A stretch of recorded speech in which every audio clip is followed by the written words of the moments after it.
And we are live. Good day, everybody. Um, Today we are going to be reviewing a book I'm pretty excited to talk about. But first and foremost, welcome to everybody, all of one person we have in the chat. We got Genuine Comics hanging out with us right now. Thanks so much for chilling, Dave Brink. Right now we're drinking it again, this lovely Devil's Backbone Vienna Lager. And of course we are going to be talking about Company Man. Woo! Beautiful book. And last week, I realized at the end of the stream that it would probably make for a bit more entertainment to have somebody to play off of. And there's another person that, I feel has a lot to say about writing in this industry that I figured would be a pretty good co-host. I think I play off him pretty well on other streams that I'm on. And plus, he's a blast from the past. So welcome my brother from the Triassic period. Dynamite! I'm probably gonna get. I'm gonna get your stream taken down for that. Probably. Whatever. It doesn't matter. I'm not monetized. Who cares? But anyways, so yeah, today we're gonna be talking about Company Men. What I do want to say is, if you are coming in on the stream and you are actually, you know what? Before I even go into that, I didn't even give you a chance to introduce yourself. Buddy, please. Terrible host that I am. Go on ahead, introduce yourself. I am Buddy. I write Sins of the Fae and Sway. We're going through we're going through IGG right now, Indiegogo, but we're going to be on Kickstarter soon. My artist is Xevious. That's usually how everybody finds me. Because they, Xevious is, I call him, X to the man Devious, my man Xevious. And he is one of the greatest artists probably in the indie sphere in general, I would say. And he does a lot of work for everybody. He's doing something for Mike. It's going to be beautiful. I am very excited about it. I'm still waiting to hear back from him, but I got fingers crossed.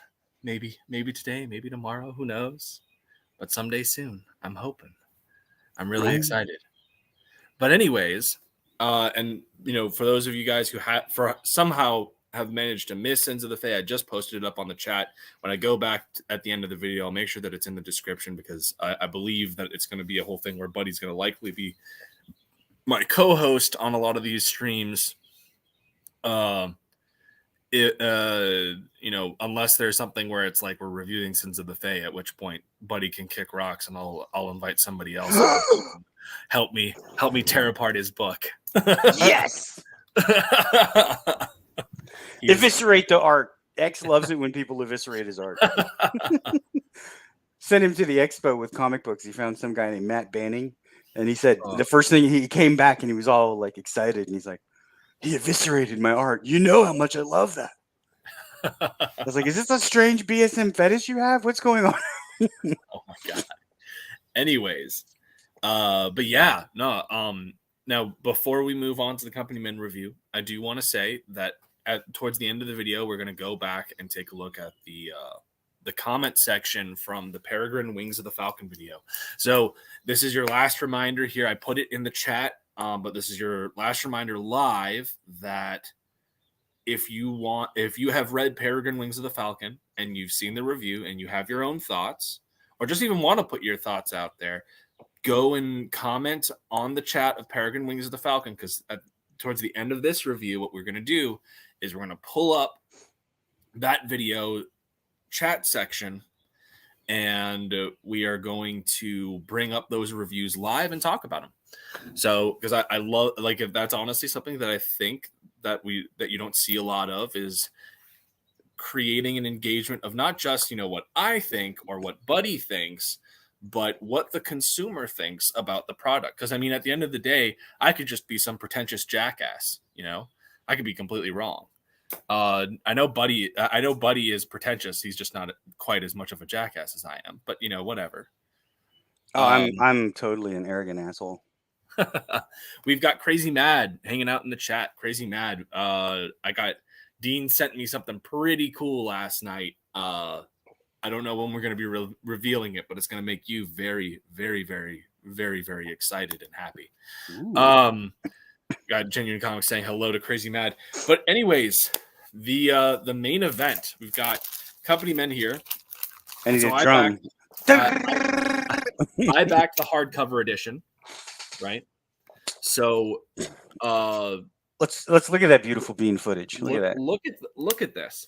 So That's like I feel gorgeous. like I should like start this with some sort of like Aussie thing because like Lee is such a personality in the community. I was half tempted to like show up with like you know a pioneer cap and like pull pull it out like the whole Crocodile Dundee and we're like good day. Oh god. This is a review for the man called Kemosabe, the man with the plan from the land down under. So, as far as terms of quality of the print, I believe, if I recall correctly, Lee went with Comic Impressions. I sent him there, and the hardcover of this book's really good. Page quality is great. You know, the production quality on the book is fantastic. It is a very, very pretty book. Definitely worth the price that I paid. And Lee did lovely postcard commissions for hand-drawn postcards for everybody. And I was very fortunate and got his version of The Embrace, which is apparently not in my bag right now, which means it probably fell out in my room in transit. So I'll have to pick that up later. You were very fortunate. Yes. I was. It was a spontaneous thing. Well, Lee, the way that Lee did it was there was no guarantee that I was going to get that piece. It was just numbered. He didn't handle the fulfillment. Yeah, RJ did. And so we got Aardvark hanging out in the chat. Thanks for hanging out, Aardvark. Aardvark's got a good looking book coming up here that I've had the pleasure of doing some editing on, and I'm helping him out with getting his campaign going. Called Aquila. And that's fantastic. He brought in my artist from SPQR, Kari Salviejo, who's absolutely just taken that book to the next level. What a beautiful looking book it's turning out to be. We got Crazy Mad Halen. We got some Halen going on in the chat. He's saying that Aardvark saying he got Blue Beetle. Genuine Comics is saying that he can't quite remember if he got the soft cover or the hard cover. When I saw this Corey Barton piece that they were using for the hardcover of the book, I was like, yeah, that's it. That's what I'm getting. That's the one that'll look good on the shelf. That is the one. We got your boy Hojo in the chat. What's up, your boy Hojo? Welcome to the second episode of Brews and Reviews.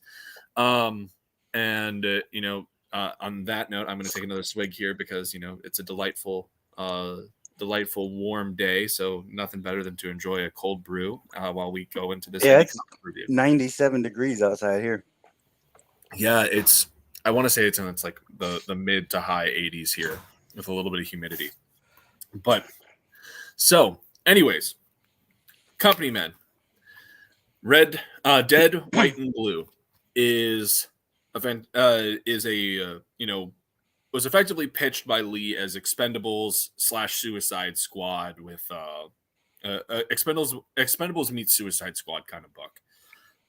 You got these super powered individuals on a covert ops CIA wet crew that are going around and they're getting brought into this massive conspiracy. Now, one of the issues that I do actually have with this book, I'm going to address right now. And that is that Lee overpitched this. And what I mean by overpitch, and it's a very easy thing to do, a lot of creators do it, is Lee was focused on the bigger picture of what he wanted, of what this series is going to be. And we don't get to the story beat that really sold his book. When Lee was pitching this, his big selling point was it's about this like black ops team that gets burned. And so now they're kind of reeling from getting burned by the CIA and trying to figure out what happened. And there's this big, massive government conspiracy behind it all. We got General Piggy has joined us in the chat. Hello, General Piggy. Thank you very much for tuning in for this second edition of Brews and Reviews. And so what I mean by Lee overpitched is this element of the pitch does not happen in this part of the story. Company men do not get burned in this book.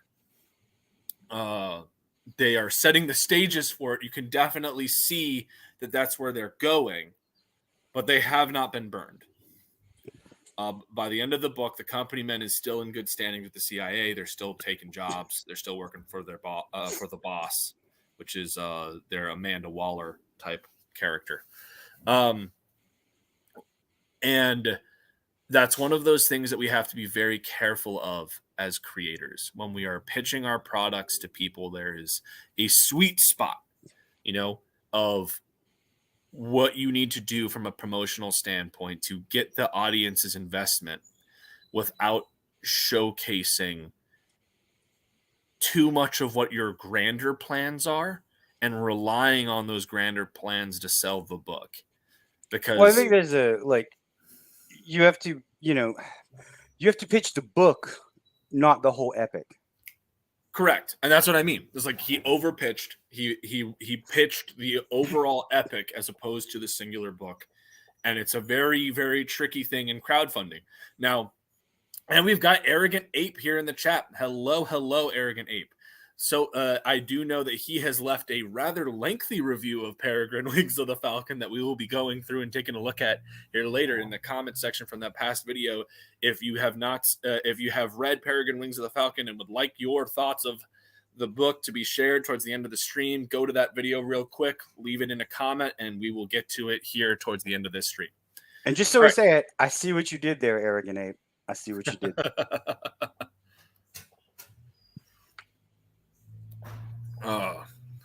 Absolutely. Anyways, sorry.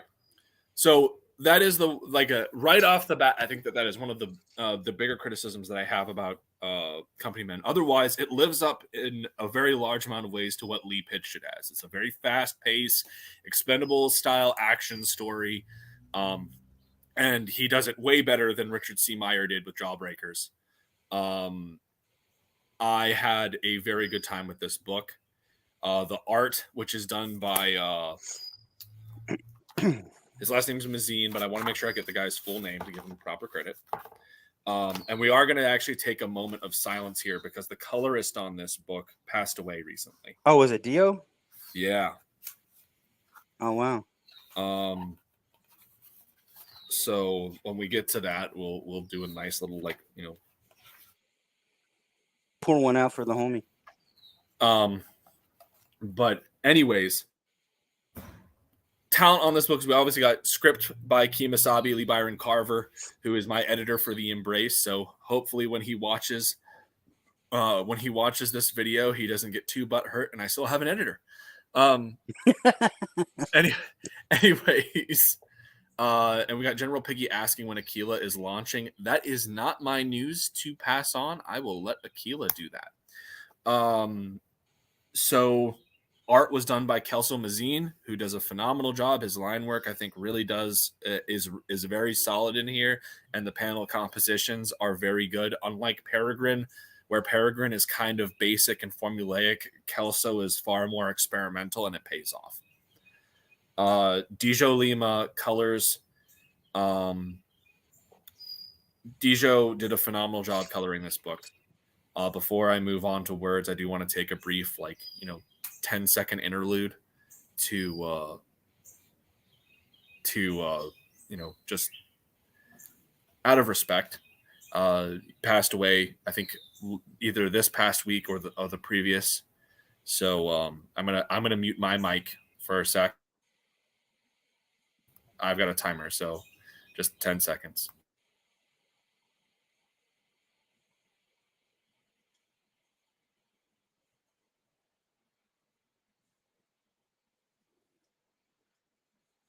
All right.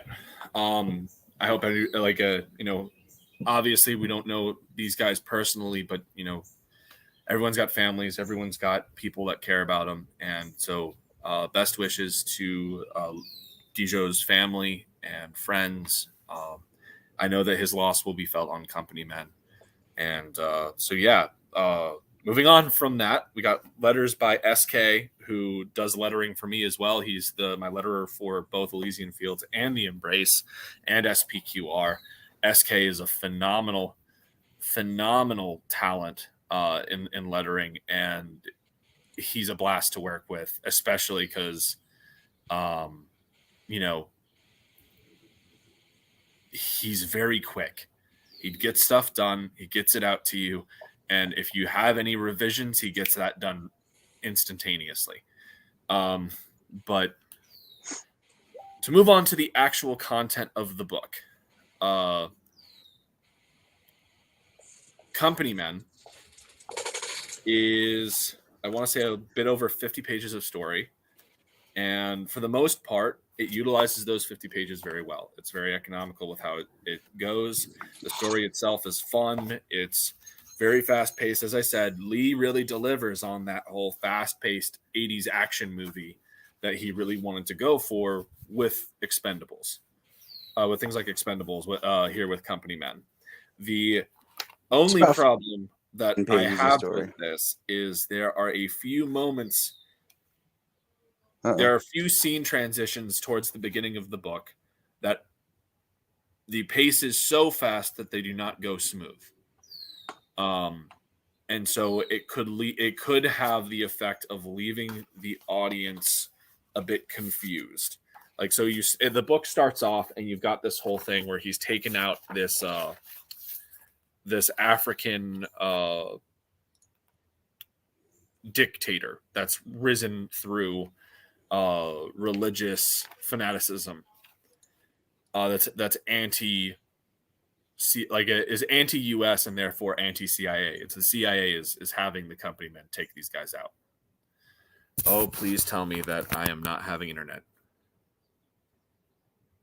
So I think we just lost Buddy. Can somebody in the chat let me know if we're still good?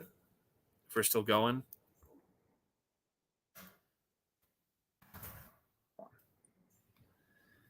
I definitely don't want to all right, cool. So everything's good. We will have our Raptor back here in a few minutes. As I said, like, I mean, the art in this book is very good. The storytelling's great. But from a writing standpoint, I do think that pacing is Lee's biggest issue in this book. It goes by a bit too fast at the beginning, but then once it hits its stride, it really takes off. And I'd say that there's this sequence here when they get to this nightclub.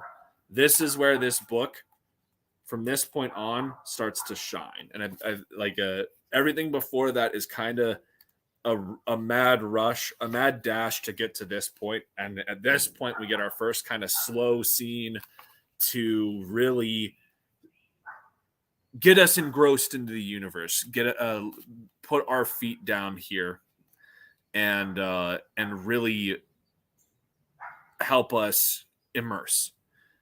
And it does its job. It does its job very well. He has very good character dialogue. I actually remember because he sent out the digital of this, and the first time I read this was digitally, and I remember he had a dialogue exchange between the nightclub owner and Cinder and Drewer, who are like the two of the members of Company Men, and there was all this back and forth about that was effectively like a political argument. And I remember I hit Lee up and I was like, hey, tone that down. You have one line to showcase that these characters have completely different socio-political ideologies. You do not need to beat the audience over the head with it. You have this line, it does it, and he edited it, and it's turned out so good. And that's the thing about Lee is he's a very good writer, but more than anything is he's open to being told like, hey, this works, this doesn't. He wants that kind of feedback, and it's good to see that he's listened, and it goes well for him. I mean, this book is really good. I do want to point out quite possibly my favorite sequence is there is a, I'm not going to show this in case anybody here hasn't read Company Men yet. There is a sequence with their speedster character Ramjet that might be one of my favorite speedster sequences in any book that I have ever read. Like if I was DC and I didn't have my head up my ass about things, Lee would be like one of the first people that I'd be calling to write a Flash comic. So yeah, no, like it turned out real. Like I think that Lee does a phenomenal job with coordinating with his art team and getting his story out. And as you noticed, I'm able to actually name the characters from his story. I know who the company men are. We're at the end of book 1, and I can tell you 100% that the company men consist of is a team consisting of Drur, who's their kind of like team lead, and he's effectively, he's got cold manipulation powers. He's effectively like a Captain Cold analog from DC, if I were to compare him to anybody else. You've got Cinder, who is kind of like the Human Torch, but I think that that's an oversimplification. You have a character called Gates, who's got the ability to teleport. You have Abbott, who is this kind of like just big, like he's their tank. He is I know Lee pitched him as kind of like this universe is Captain America, but he was made like right at the end of the war, so now he didn't really have a purpose, and so now he's on this company men team. And then you have Ramjet, who's the speedster, who I absolutely adore, and I think that he is like the standout character from this book. I think most people that have already read it say the same thing. Ramjet is really fun. His introduction is great and very humorous, where he keeps trying to get a word in edgewise, but he keeps getting talked over by Drur and Boss, who is effectively the Amanda Waller. We've got some more people in the chat. My goodness, how could I miss a frog hopping into the chat? Hello, Frog G. Welcome. So we have a Frog G in the chat. I think I saw Jason Bascom from Unhinged Entertainment is in the chat with us as well. He is saying, and he is watching from the beginning. I hope that our dinosaur friends, our dinosaur friend is okay, because he has not popped back in yet. So hopefully we see him soon. And of course, sign up for Frog G now. Voodoo Gods and Magic on Indiegogo. That is going to be such a blast. Really looking forward to that. So yeah. As far as Company Men's concerned, I would give the book overall an 8 out of 10. I think that outside of its pacing issues, Lee delivers on everything that he promised, and more than that, he gave us a story where you can actually care about the characters. Now, if you watched the Peregrine video, there was a very awkward, I'd say 3 to 5 minute sequence of me trying to find a singular character's name. And that's one of the things I feel like you can really tell if a storyteller's done their job. If at the end of their first book, especially on a comic, you only have so much real estate. If at the end of that first book, you know who those characters are. And I'll tell you what, Lee delivers on that. I know who these characters are. I know what they can do. I know a bit about their personalities. I know who they are. And on top of that, I've read this book now, I think 4 times, maybe 5. And it's enjoyable. I've gotten reread value out of it. Absolutely worth the price. And, with the hardcover edition with that beautiful Barton Brothers cover, it's just everything tied in so nicely. I'm very, very excited to see where Lee goes with this in book 2. I know that Buddy actually had some really interesting thoughts about Company Men. I'm hoping that he comes back, because I do really want you guys to get his perspective, because he had a different viewpoint of this than me. And I think that that's one of the other things that, we need to open up to, is that there are different opinions. people, just because I like something doesn't mean somebody else will like something, and vice versa. And that doesn't necessarily mean that any particular product is objectively bad, but it does mean that you like there like a nothing no amount of commentary should ever exist in a vacuum. Everything needs to be put in with the context of, everyone's got different opinions on something. Yo boy Hojo said I passed my copy around like a bong at a frat party, but wouldn't let them finish it. Gotta pay to see the rest. Absolutely. What a great marketing tactic. You're a fantastic PR person. Odin, you're getting fat. Less brews, more reviews, maybe. Okay, so this is only like my first beer. So like I'm not going crazy or anything, but I do agree with you. I am getting a little bit on the chubby side. It's going to be something I'm working on through June. I'm getting a workout plan back together, getting a diet schedule back on. It's been a tough year. I started off right before the embrace, getting into a self-improvement kick, and then life kicked me around a bit, and so I kind of fell off the self-improvement kick, but we're going to be getting back into it. And doing weekly content is going to be part of that, keeping myself to a schedule, holding myself accountable for things. Yeah, I know it is in the cheeks. It's right here. Like I saw a video that I did about a year ago that popped up on my feed, and I was like, man, I look thinner there. So that it's definitely something that I'm going to be working on. But I appreciate the concern, Crazy Mad. Thank you very much. I'll have this swig for you. Maybe I'll have to start switching to light beer. Ugh, the thought. But yeah. I guess while we're waiting for Buddy to come back, what I'll do is we will go through the since I've already kind of given my verdict on the book. Like I think it's just an outstanding book. If you haven't gotten it already, the book is still live. It is still in demand. You can still get it. And so like I feel like, if you haven't already, do so. They're in fulfillment right now, so you should be able to get your stuff pretty quickly. They have the books.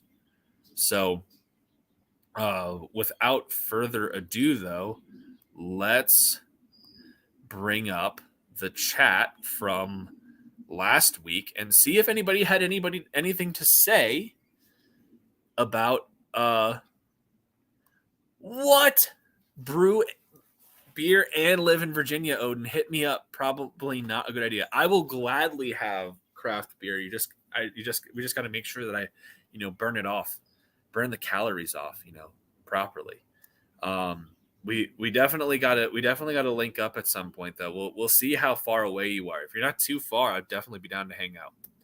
One of the things that I was very proud of, especially in my first few books that I did, was I hand delivered local. Local backers. Like anybody that was within, I think, an hour of me, I drove their books to them, which was really fun. Genuine Comics says that he has not read Peregrine. That's fine. But I certainly had some opinions on it. I know Arrogant Ape has, and I'm about to pull up his review. And so what we're gonna do now is I'm gonna share a screen to the Nine Realms Brews and Reviews, episode 1, Peregrine, Wings of the Falcon. So let's see this chat. Okay. Arrogant Ape. So in case you guys didn't hear me say this is a doozy, this is going to be a doozy because I read this last night, I think, maybe even the night before. And Arrogant Ape went full out. So let's just take a dive in here. So it says, don't expect you to read this whole thing, but here's the TLDR. Overdoing some dialogue on her bad relationship with her father, very limited establishing shots. Villain is almost too charming. Get no sense of characters from the super team. The book needs more wow factor that is in some of the best Cape stories, but instead this book seems to limit itself in its lack of splendor and barely serviceable paneling, lack of conflict other than good versus evil, little opportunity for character growth. And as far as a basic overview, I think that really does sum up Peregrine. It's unfortunate because as I said, uh, Arrogant Ape says maybe we should try running and reading or crunching and critiquing. Okay. We'll just set up like a whole workout schedule through my week and just have me doing like a stream a day where I'm reviewing a different book and doing a different workout. Okay, whatever. Maybe. We'll see. But anyways,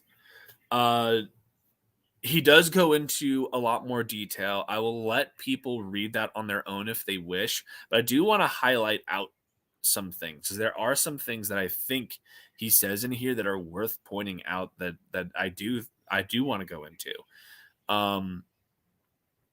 First point here is actually the one that I want to focus on. One thing that sticks out to me in the dialogue of Peregrine is that our protagonist continues to tell other characters about her poor relationship with her father. The thing is, how often do we need to hear that as the audience? She says it herself. She says it to the villain. She says it to her mentor. Enough. It's okay to repeat since this clearly has impacted her own life to a great extent, but we don't need to hear it all the time. Reveal more as you go along. Go from we weren't close to I didn't feel like family to him to he trained me to handle a responsibility I wasn't ready for. I think that's outstanding. That's a great critique.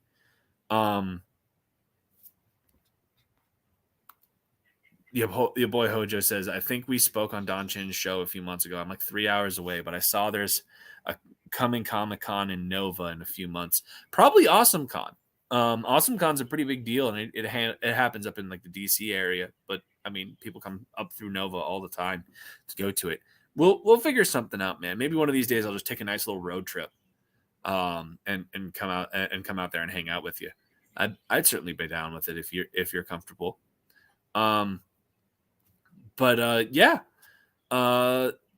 As far as what Arrogant Ape is saying here, I think that he really hits the nail on the head. I think that they're so focused on trying to pass Peregrine off as damaged goods as like a way to establish that she's at this low point for them to build off of, that it doesn't make her unlikable. It just makes it tiresome. It's like, how many times are we going to be hit with this? Like how many times are we going to be told, like, hey, like she didn't get along with her dad. It's like, yeah, we get that. We've heard that point.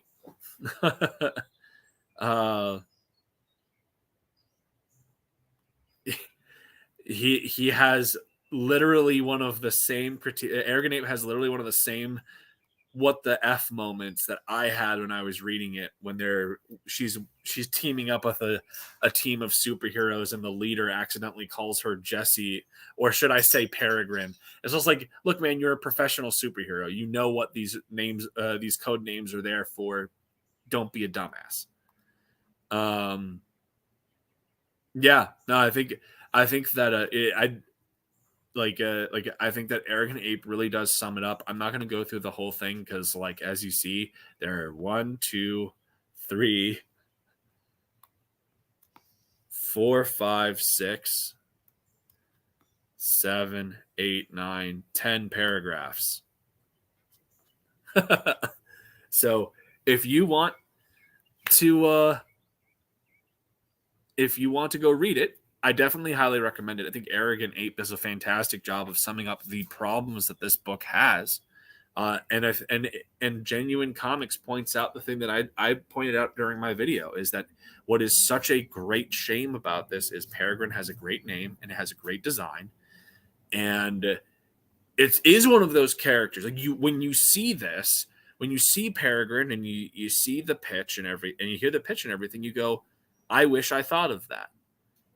And it sucks to see an IP like that handled so poorly. And I honestly do think that a lot of that has to do with when you have too many people in the writer's room, it doesn't matter if you have an editor. You can have, if all the other writers are teaming up on the editor doesn't really hold much sway now anymore. You got to be able to allow people to do their jobs and recognize what everybody's role in the story is. And the editor's role is to make sure that the story doesn't suck. And the editor could have prevented a lot of these things, I feel, if they were allowed to do their job. But I don't think that they were. I like, the more that I look at that list of names, like there's like 4 or 5 creators involved with that, with the graded 0.5 team, 4 or 5 people involved with the story. The more that I feel that, there's no way that the editor got to do their job, because any single time that she probably put something out there, there was probably someone that was like, well, I think that this should be in. And then, the rest goes from there.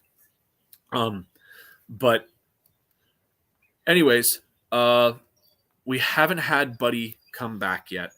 So I'm going to have to assume that he is not making it back for the stream. But what I will say is I do want to redirect the attention back to Company Men, which, as I said, great book, good value, very solid art. I'll show off some more art pieces in here. This one's a pretty sick one. I think I took the one of Ramjet running down here to be in the video thumbnail. There's a lot of really good stuff in this book, and it's just a fun ride. It's a easy read. You get through it, and I certainly haven't had any issues getting getting through it. I've read it 4 times, as I said, at the very least. So I would give it, again, I'd give Company Men about an 8 out of 10. As far as the AAR model of 3 improves, 3 sustains. For the sustains, I mean, the art direction and character dialogue, all of that stuff, it's on point. Lee has a very good plan. So I guess the 3 points are just maintain your relationship that you have with your art team. I mean, obviously, unfortunately, he has had a severe loss with Lima, who passed away. But keep that strong relationship, keep that good communication, and you guys very clearly mesh very well. However you're handling the scripts, that's obviously a sustain. You tell your story very effectively there. The second improve is obviously, the art quality in and of itself. Line work's really good. So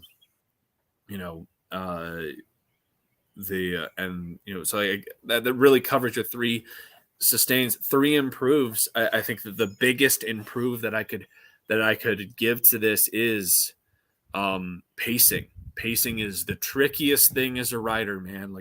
I have to be very wary of it. I'm sure that Dave's here in the chat, and Dave has done a brilliant job with Genuine, and I'm sure that there are times where he's writing a script where he starts deleting a bunch of things because he's like, that doesn't work, that's not well paced, and you delete almost an entire thing. I see that we're getting all of these Genuine Comics' fitness and feedback. Crazy Mad's teasing a new character from Dave Brink. Dave Brink's new character, Osprey, coming soon. I already have a silver bird. They're joking. It's them doing peregrine types. Okay, that's fun. Your boy Hojo is saying my favorite page. That's the one with Tempest. And that's the thing, is even Tempest, this guy that shows up for literally 1 page of the book, and then we don't see him again. I recognized it. I recognized the name because he does something so cool and so ridiculous that by the end of the book, I'm just like, what happened to him? Where did he go? I wanted to see more.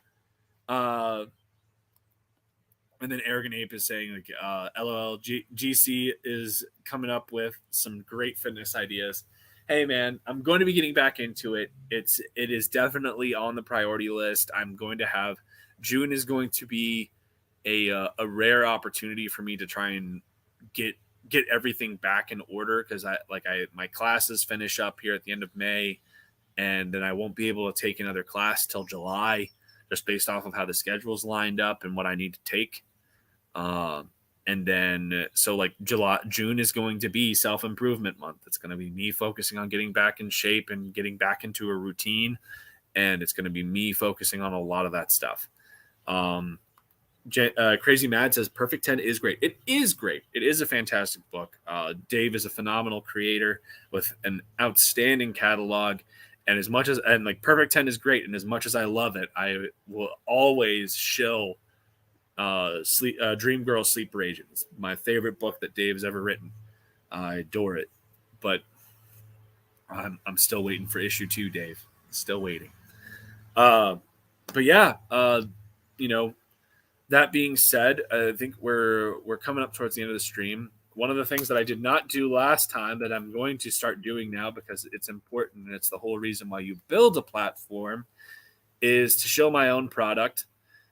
So we have got currently we are in demand for SPQR's Bizarre Adventure and Elysian Fields Remaster. Man, I wish that like I didn't have to log out of Indiegogo for me to showcase it without all of the, campaign stuff popping off at the sidebar. But I'm lazy and we're just going to do it this way. So we are in demand currently, but when the month of May wraps up, we are going to be looking to close out in demand. We are looking at picking a closeout date. But the good thing is that we have things underway. Kari is working on the finishing up the 6 pages for the 7-page Awe. Currently, Avery is had some obligations he wasn't expecting when we initially started up things. So he's a little bit behind on the colors than where I would like, but he's making good headway. So I'm hoping that we're able to fulfill by the end of June. We've already hit our funding goal, but we've pushed past all of the stretch goals except for the 10K Embrace Ashcan, which I really, really want to get to because Dean showed me something that he's been doing here for the Embrace last night, or I guess this morning. I woke up to it, and I want to show that off so bad. But I know that if I do it without him, he will yell at me so much, it's not even funny. But so, as I said, we're at 7,656. That's 400 away from the. We're 400 away from hitting 8. Oh my goodness! The Buddy Lord finally came back. Buddy. Yeah, my internet went out, man. I'm sorry. It's all good. I was just like, I don't even know if he's going to come back. And we have a stream that we're going to be hopping on like literally right after this. Yeah. So it's like we're going from one to another. Yeah. So it came back. That was good. I don't know. Real quickly, I'm just going to finish up by saying we have 400 before we hit 8K, less than really $350 before we hit 8K. And we have 2350 before we hit the 10.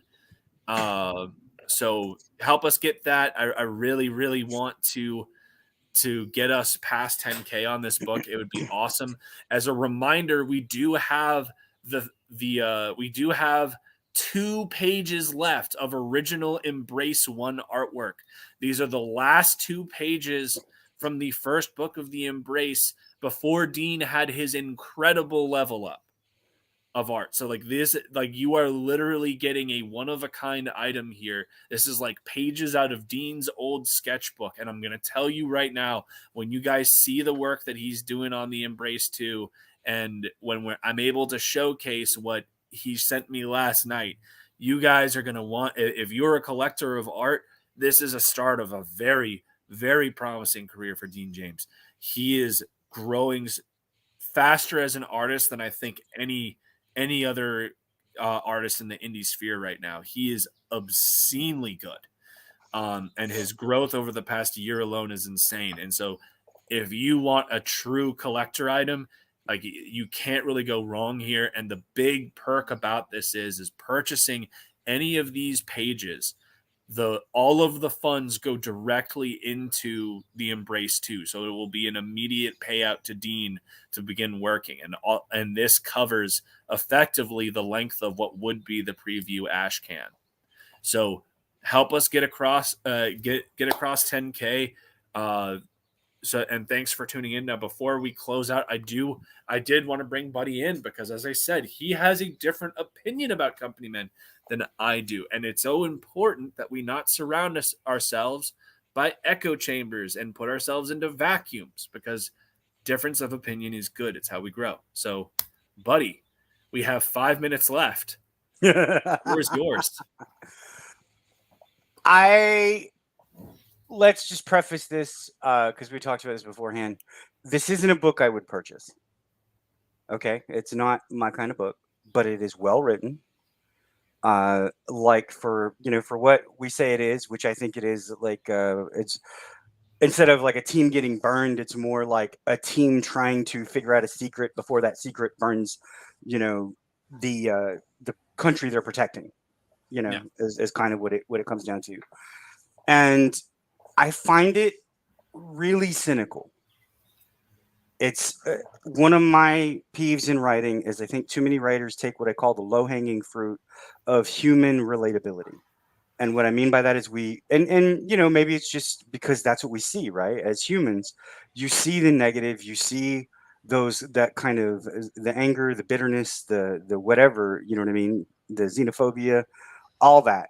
And it's very prevalent in this book. And I was hoping to see a different side of the military and of those kind of things of the I don't know, just the way that we see somebody like that. And it was okay.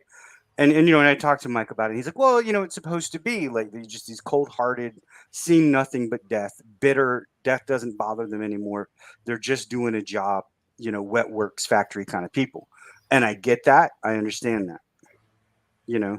Um, and I think like I said, for that, in that it's very good. The action is fantastic. It is predictable. It's very predictable, but it is still good. It's like an old, like I guess like an '80s movie, right? Like Arnold Schwarzenegger Commando holding Sully out right over the cliff. My arm's getting tired, Sully. It's very much harkening back to those kind of things, but ultra violent, ultra, tune up everything to 11. That you can think of, including the cheesiness, the campiness. It's there, but it's okay.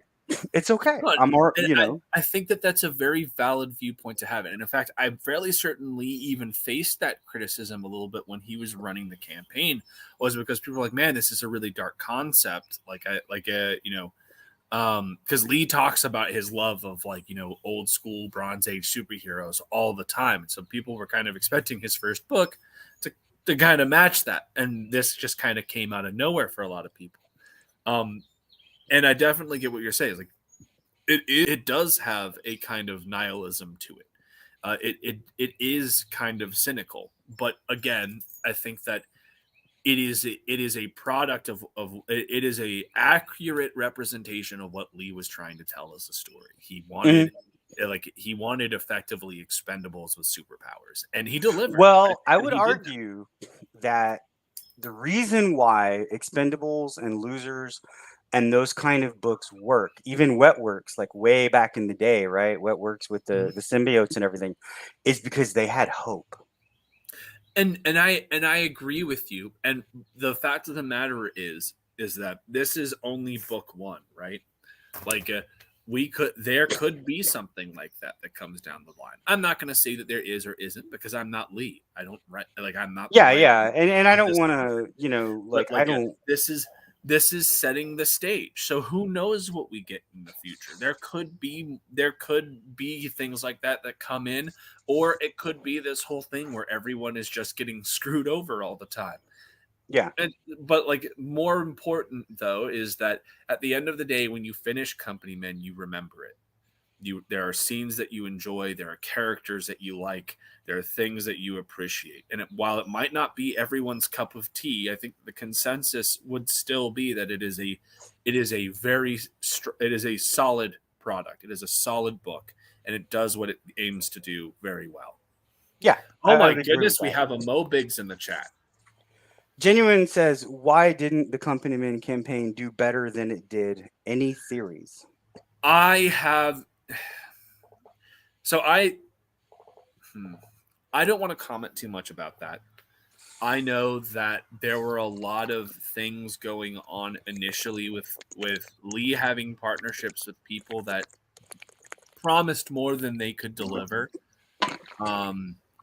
And Lee kind of got shoehorned in with some people initially that I don't think really aided the campaign. Lee was very dedicated to going out there and pushing, and it's my hope that I've been talking to him. I am hoping that before he closes, I want to get him over 10K, and I think that's easy. That'll be easy enough to do. I have some ideas on how to do it. It's just a matter of getting him on the right shows and everything. But Lee, this book should have cleared 10K. What did When it make? in my opinion, it's at like 8 or 9K US. Like Okay. it's right there. It's in spitting distance. And it really deserves it. Lee is a phenomenal creator. He's an incredible person. He's done a lot for independent books between his reviews and he hosts Comics Mate with Dean James and has people on there as well. Absolutely fantastic creator. But I think that there was a lot of issues with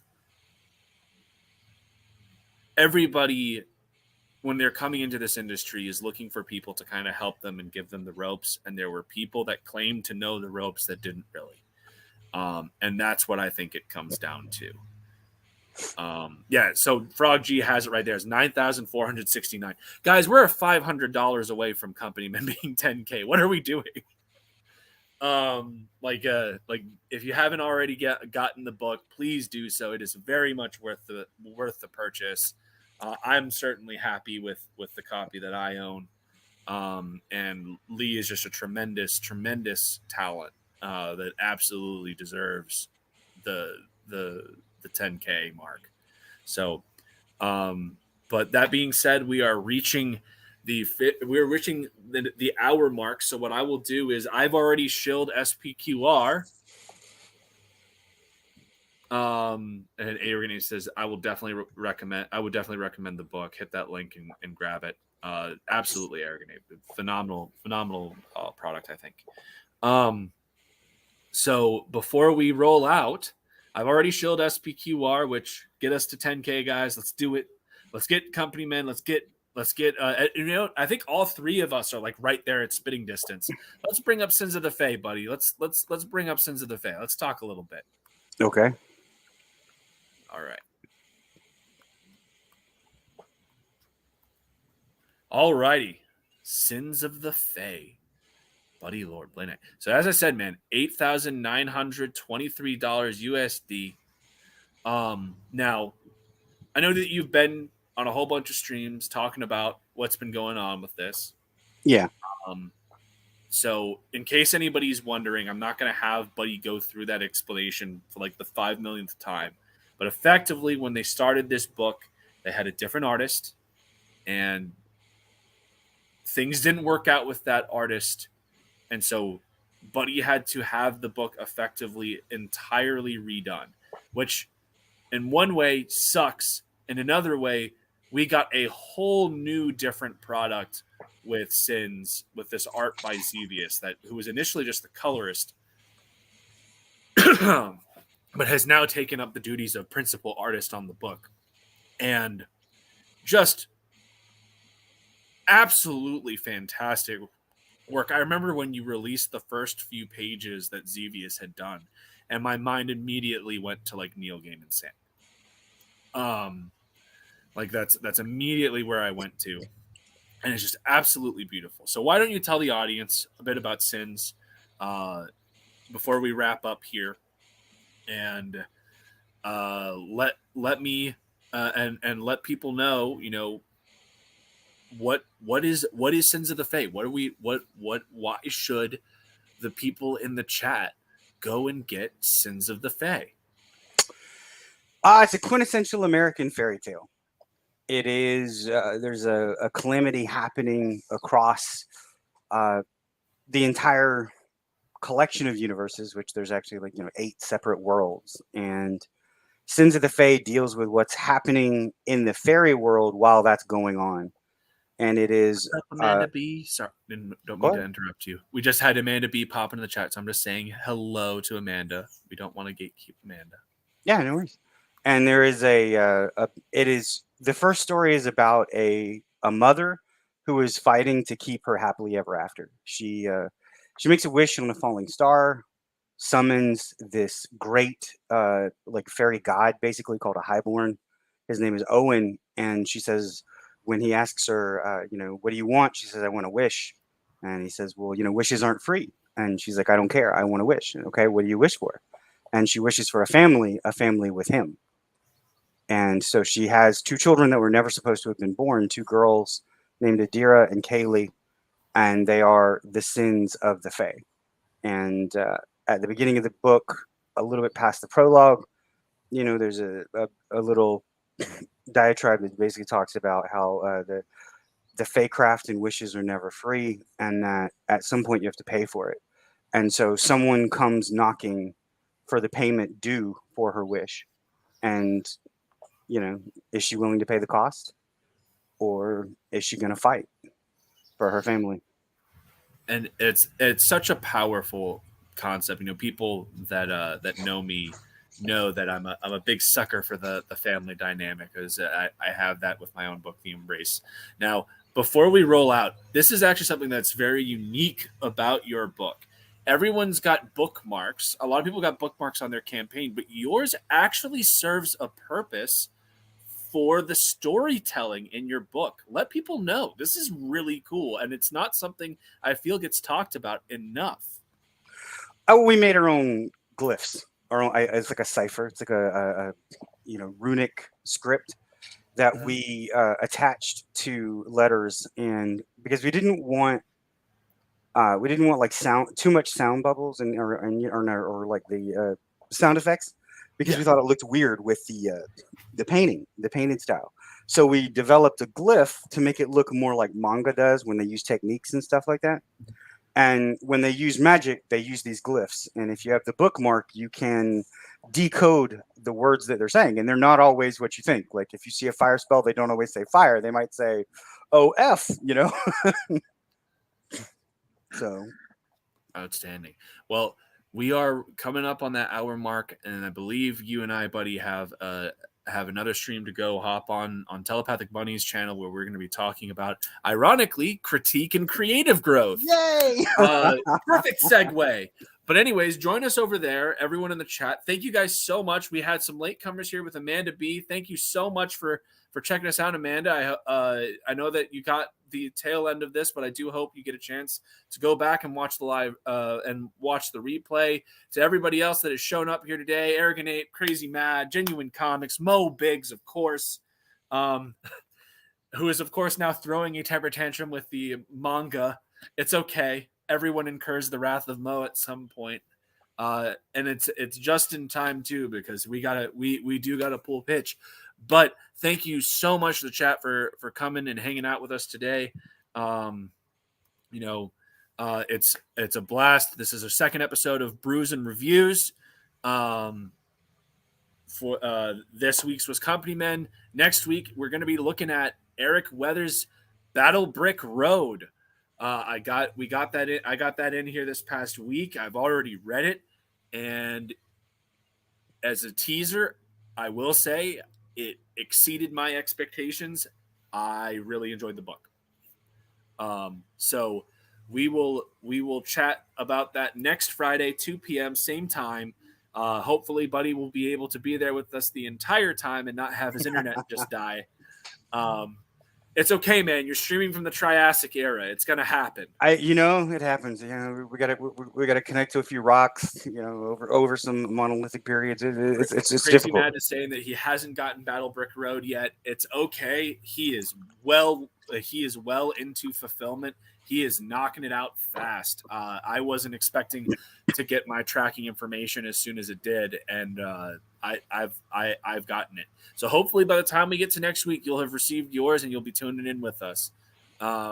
If not, completely understand. Check us out on the replay.